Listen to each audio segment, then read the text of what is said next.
camiño. Pero a situación é esta. Vos dadesvos conta a semana pasada e como vos enterades que foi un roubo de cobre? Porque os técnicos notaron, viñeron os técnicos a arreglar a avería e se deron cuenta, notaríamos o cableado cortado. Estamos falando dunha zona, como decides, onde as casas están separadas, unha zona rural. Algún veciño, algunha veciña veu algo raro que poida sospeitar? No, a verdad que no, no notamos nada. Nos dimos cuenta que de repente un día, de noite, estaba completamente todo a oscuras. Pero non se notou nada raro. E decíasme que agora cando pasas o can por aquí que non ves nada, que tens que salir sempre con linterna, está afectando iso a voso día a día, a vosa vida? Sí, claro, claro, porque de noite te privas de salir, si queres dar un paseo, es que si non sales en coche, se impón esta oscuridad. Tes medo que veña un coche te leve por diante, que non te vexa. Claro, xa non é só o peligro a un roubo ou algo, tamén tedes medo hasta un atropelo. Que te atropellen, porque con esta oscuridad ni te mira.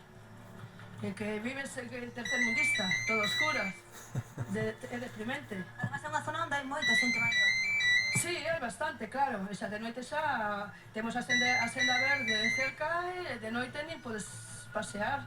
Xente que sube da senda verde ten que subir a oscuras completamente. Bueno, agora mesmo no grupo que estamos costa nos vernos uns a outros, porque non atrasa.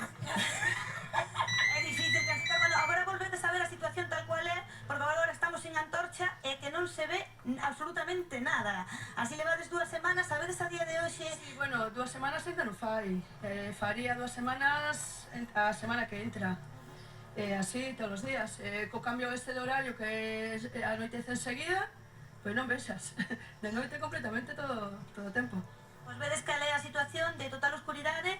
De momento non se sabe cando se vai recuperar a luz do alumado público. Aquí a veciñanza o que pide é que por favor que sexa xa para poder volver facer a vida normal.